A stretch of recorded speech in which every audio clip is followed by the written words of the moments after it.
আসসালামু আলাইকুম, সবাইকে স্বাগত জানিয়ে শুরু করছি নতুন আরও একটি ভিডিও। আমি এখন আছি সিরাজনগর গ্রামে, কলাতিয়া ইউনিয়ন, কেরানীগঞ্জ থানা আর ঢাকা জেলা। তো এই জমির মালিক হচ্ছে আহসানুল্লাহ ভাই। তো উনি আমাকে ফোন করে ওনার জমিটাকে দেখে যাওয়ার জন্য বলেছিল, তো এর জন্য আজকে আসলাম। তো এখানে এসে যেটা দেখতে পেলাম সেটা হচ্ছে এই দেখেন গাছের পাতা। উনি এটা অবশ্য আমার ফোনে বলছিল যে পাতাগুলা একেবারে ছোট ছোট হয়ে রয়েছে আর বড় হইতেছে না।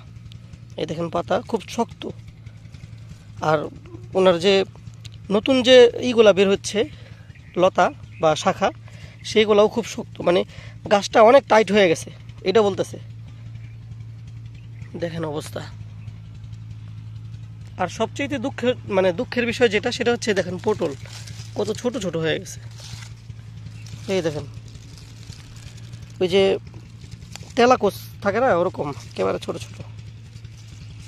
তো এগুলা বড় হইতেছে না, তো এইটা একটা সমস্যা। ওনার কাছে আমি অবশ্য জিজ্ঞেস করলাম যে ভাই, রাসায়নিক যে কীটনাশক সেটা কি কোনোভাবে বেশি দিচ্ছেন কিনা। উনি বলতেছে না, তেমন কোনো ওষুধ মানে এরকম স্প্রে করে নাই যেটার জন্য এটা শক্ত হয়ে যেতে পারে।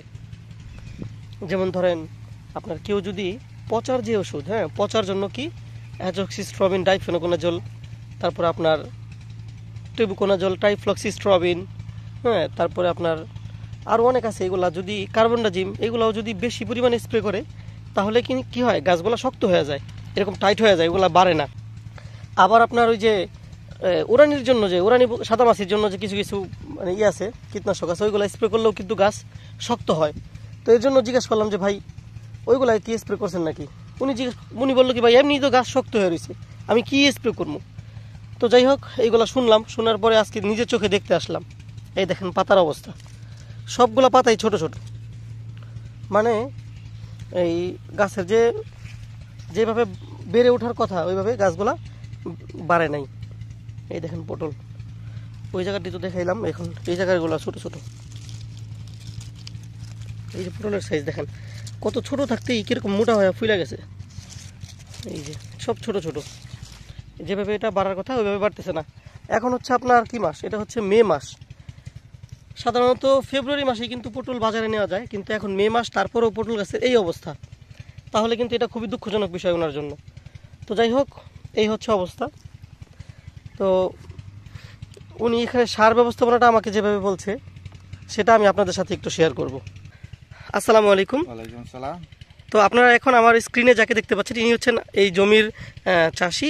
ওনার নাম হচ্ছে জনাব মোহাম্মদ আহসানুল্লাহ ভাই।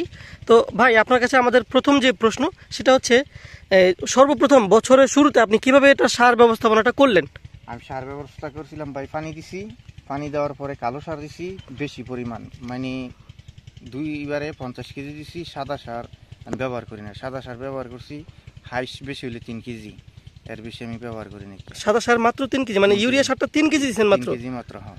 আচ্ছা, আর এছাড়া আর অন্য কোনো সার দিছিলেন, এমওপি বা? না, কিচ্ছু সার ব্যবহার করি না, আমি শুধু কালো টিএসপি সার ব্যবহার করি।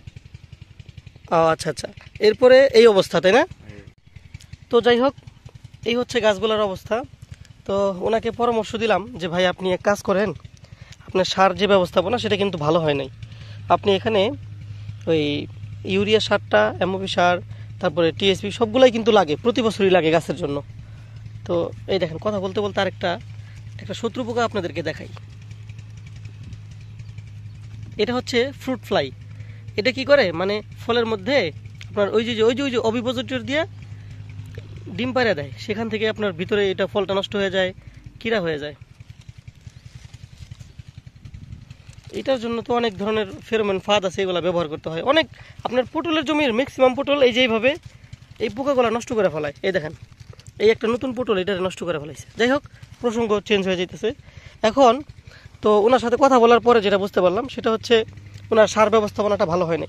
যেহেতু 1 বছরের পুরাতন গাছ, তাই ওনাকে পরামর্শ দিলাম, আপনি সর্বপ্রথম আপনার যে সকল সারগুলার খুব ঘাটতি, যেমন আপনার ইউরিয়া সার, নাইট্রোজেন সার, পাতা বড় করার জন্য, পাতাকে সবুজ করে তোলার জন্য, গাছটাকে নরম এবং রসালো করার জন্য সবুজ সারের কোনো সাদা সার, মানে ওই যে ইউরিয়া সারের কোনো বিকল্প নেই।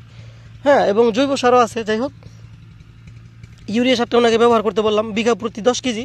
তো এখানে যেহেতু 10 শতাংশ জায়গার মতো আছে, তাই ওনাকে বললাম যে উনি যেন এখানে 5 কেজির মতো ব্যবহার করে ইউরিয়া সারটা।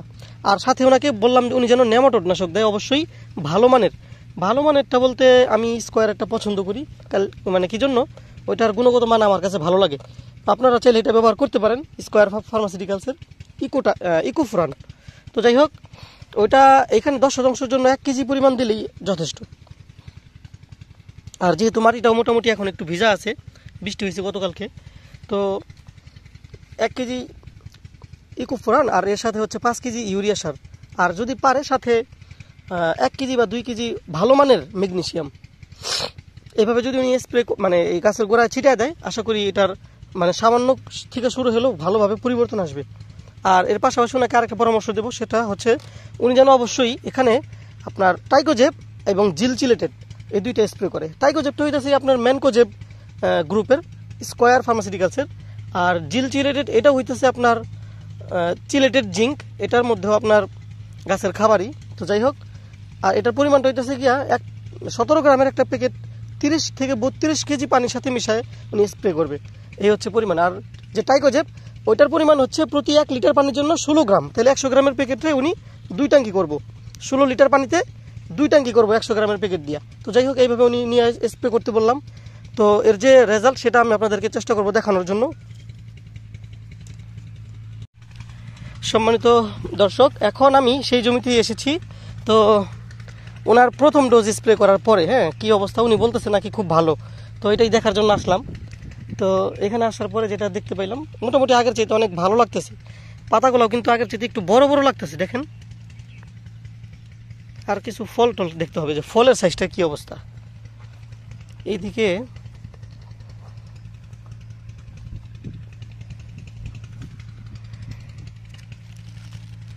কই, আমার কাছে তো এখন ভালো লাগতেছে, এই দেখেন, লাগে জানি ফলগুলো আগের চাইতে একটু গায়ের রংটা একটু পরিষ্কার হয়েছে, আর সাইজটাও বড় হয়েছে, লম্বা হইতেছে, তাই না?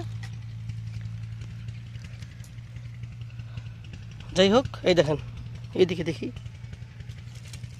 যে সুন্দর হয়েছে।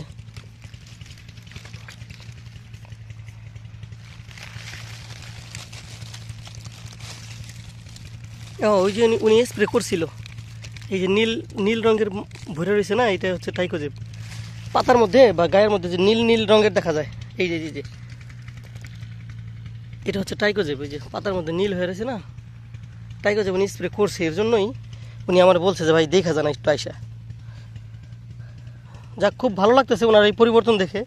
পাতাগুলো মাসালে যে এটা কিন্তু নতুন পাতা, আগের পাতা না, মোটামুটি ভালো বড় হয়েছে, এই যে নতুন পাতা। আবার কিছু কিছু পাতা এখনও ছোট আছে, এগুলো মনে হয় বাড়তি হয়ে গেছে, আর বড় হবে না। তো যাই হোক, দেখা যাক কি হয়। ওনারে বলছি আরও 2-3 বার স্প্রে করার জন্য। এগুলো কিন্তু নরম হয়েছে, আর পাতা ডোকাটাও মোটামুটি আগের চেয়ে অনেক একবারে রসালো লাগতেছে। তো যাই হোক, এই হচ্ছে ভিডিওর আপডেট। আশা করি আপনারা পটল নিয়ে তেমন কোনো সমস্যায় পড়বেন না। এই যে পটল, অনেক পটল আসছে।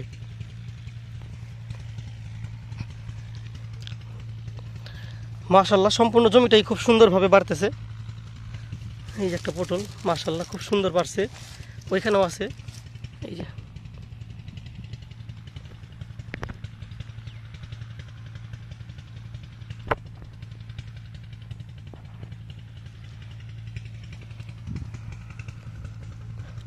আলহামদুলিল্লাহ, আগের চাইতে অনেক ভালো জমির যে অবস্থা।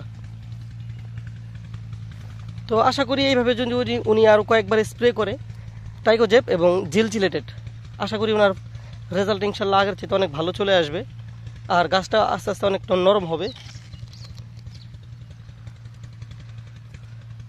এই ছিল আজকের ভিডিও। তো আশা করি ভিডিওটি আপনাদের খুব সামান্য পরিমাণ হলেও কাজে লাগবে।